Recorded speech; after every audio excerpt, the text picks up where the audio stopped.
আত্মীয় স্বজন, সকল রাজনৈতিক ব্যক্তিবৃন্দ, আসলে কিন্তু আপনারা সবাই এখানে জানেন 26 তারিখ আমাদের এই ইউনিয়নের জন্য, এই বুড়িচঙ্গি থানার জন্য একটা বিরল ঘটনা কিন্তু ঘটে গেছে, যে গাছের পাতাগুলো পর্যন্ত প্রতিটা নিস্তব্ধ হয়ে গেছে।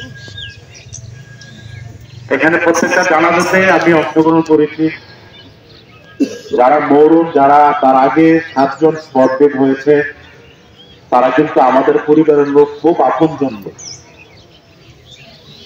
এর মধ্যে একজন আল্লাহ মনে করেন আল্লাহ দেলুবাইকে কিছুটা সুস্থ ছিল, হাসপাতালে ভর্তি করার পরে ওনার কথাবার্তায় আমাদের আশ্বস্ত ছিল। আমিও নিজে ব্যক্তিগতভাবে চিন্তা ভাবনা করছিলাম, আল্লাহ বোধ আমাদের এই সত্য অন্তত আল্লাহ আমাদেরকে মাঝে ফেরত দিতে পারে। কিন্তু আমি মনে করি যে আমার ভুল ছিল। ভুল হয়েছে, আল্লাহ যতদিন আমার ভাইয়ের বয়াত রাখছে, আমি প্রত্যেকটা কথাতে বলি, আমাকে যতদিন আল্লাহ, যত বছর, যত মাস, যত ঘন্টা, যত মিনিট, যত সেকেন্ড আল্লাহ আমাদেরকে ওই দুনিয়া থেকে পাঠাইছে, এতদিন আমি থাকবো, তার বাইরে থাকার কোনো ক্ষমতা আমাদের নাই। সবচেয়ে বড় কষ্ট এই জিনিসটি, এই মানুষগুলা আজকে আমরা আমাদের মধ্যে চলে গেছে। প্রত্যেকটা লোকের দেখেন তাদের বৈশিষ্ট্য কি, তারা প্রত্যেকটা লোকে ভালো মানুষ। ভালো মানুষগুলো কিন্তু আমাদের কাছ থেকে সকলের আগে কিন্তু আমাদের কাছ থেকে বিদায় নিয়ে গেছে। এটা একটা আল্লাহর হুকুম। আজকে আমি এতটুকু কথা বলবো, আমি একটা জিনিস দেখেছি, আমাদের মা বাবা, যেমন আমার বাবা নেই, আব্বা 90-তে মারা গেছে, আমি কিন্তু জানাজা দেওয়ার জন্য আমি কিন্তু দিতে পারি না, আমি দেশের বাইরে ছিলাম, আমার বড় ভাই ছিল। এই পুরা বুড়িচংবাসী আমার বাবার কলেজ মাঠে জানাজা দিচ্ছে, আবার এই ইউনিয়ন আছে এখানে জানাজা দিচ্ছে। আমি গর্বের সাথে আজকে আপনাদের কাছে আমি বলি, আজকে দেলু ভাই, তার পরিবার, তার ছেলে সন্তানেরা ওনার বাবার জন্য, মা বাবার জন্য এতটুকু করে, আমার নদী দিন আমি কিন্তু এখন কিন্তু দেখি।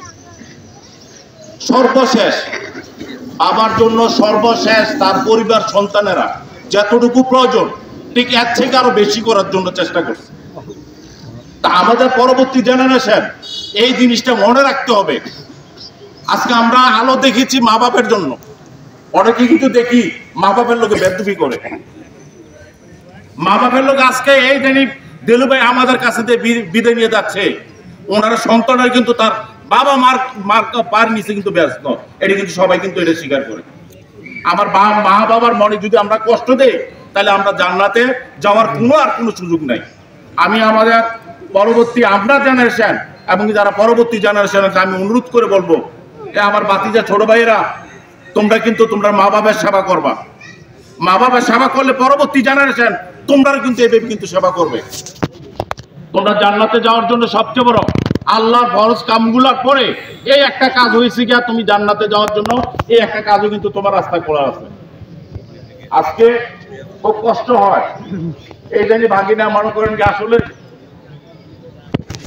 এরা এতটুকু মন কিন্তু ঘাবড়ায় নাই। প্রত্যেকটা ঘন্টায় ঘন্টায় কিন্তু খবর নিয়েছি। আমার ধারণা ছিল এখানকার দেওয়ার পরে, টাকা ভর্তি হওয়ার পরে সুস্থতা কিছু ফিরতার জন্য কথাবার্তা বলছে, আর তারপরে কয়েকদিন পরে টোটাল উনি 23 দিনের মাথায় কিন্তু আবার উনি আমাদের ছেড়ে উনি চলে গেছেন। 23 দিনের মাথায়, এই 23 দিনে পরিবারটা, সাধারণ মানুষ যারা আছে তারা ওইখানে মনে করেন যে আপনারা যারা গেছে কত কষ্ট করছে। এই উসিল আল্লাহ যদি চাইতো, আল্লাহ যদি ফেরত দিতে পারতো, কিন্তু ফেরত দেওয়ার তো কোনো লাইন নেই। আমার ভাইয়ের হয়তো এত দিনে রাখছে, এত ঘন্টায় রাখছে, এত মিনিটে রাখছে, এই জন্য কোনো লাইন নেই। তা আমি সকলের কাছে আমি এখানে আমার ভাই চলতে যাইয়া ব্যবসা বাণিজ্য করছে, সামাজিকভাবে সব বুড়িচং থানার প্রায় লোকের সাথে চলাফেরা করছে। যদি আমার ভাই আজকে এই বিদায় দিনে আর কোনোদিন কিন্তু দেলু ভাই বলতে পারবো, কিন্তু দেলু ভাই বর্ম ঠিক আছে, কিন্তু দেলু ভাই কিন্তু উত্তর কিন্তু আমাদেরকে ফেরত দেবে না, বলে আমি এখানে আসছি কি ভাই কি করবে, এটা কিন্তু আর কোনো দেওয়ার কোনো লাইন নেই। যদি উনি চলার পরে ব্যবসা বাণিজ্য থেকে শুরু করে মানুষের সাথে চলাফেরা করছে, উনি যদি কোনো ভুল টুটি করে থাকে, আল্লাহর হস্তে আপনারা ওনাকে আল্লাহর রাস্তায় আজকে শেষ বিদেশ আল্লাহর রাস্তায় আপনারা ক্ষমা করে দেবেন, আল্লাহর রাস্তায় আপনারা ক্ষমা করে দেবেন, আল্লাহর রাস্তায় আপনারা ক্ষমা করে দেবেন। আর ওনার কাছে যদি ওনার পরিবারের অংশ হিসেবে আমি বলি, ওনার সন্তান তো পরে ওনার সাথে যদি কেউ লেনদেন থাকেন আমার সাথে যোগাযোগ করবেন। ওনার বড় ছেলে আছে, রাব্বি আছে, আমজাদ আছে, আরো ছোট একটা ভাই আছে, তার সাথে যোগাযোগ করবেন ইনশাল্লাহ। দিলে ওনার যদি কেউ ফানা লেনদেন থাকেন এটা কিন্তু ইনশাল্লাহ দিলে আমরা পরিশোধ করে দেব। আর আপনারা যেহেতু সময় হয়ে গেছে আপনাদেরকে আর বিরক্ত করি না, অনেক কষ্ট করে বিভিন্ন জায়গা থেকে আপনারা আসছেন। আপনি একটা কথাই বলবো, শেষ বিদের সময় আজকে মানুষ আমারও ভুল হইতে পারে। দেখেন আমি জানি এখানে বুড়িচুং যাবো, এখান থেকে যাবো, আপনি জানি যাবেন বড় যাবেন, এই গ্যারান্টি কিন্তু কেউ দিতে পারবে না। আমিও যদি আমদানের লোকে চলতে যাই যদি কোনো ভুল টুটি করে থাকি, আজকের দিনে আমরা কাছে সবার কাছে ক্ষমা চাই, আমাদেরকে মাফ করে দিয়ে। মাফ করা, যে মাফ করতে পারে আল্লাহ নাকি তাকে সবচেয়ে পছন্দ বেশি করে।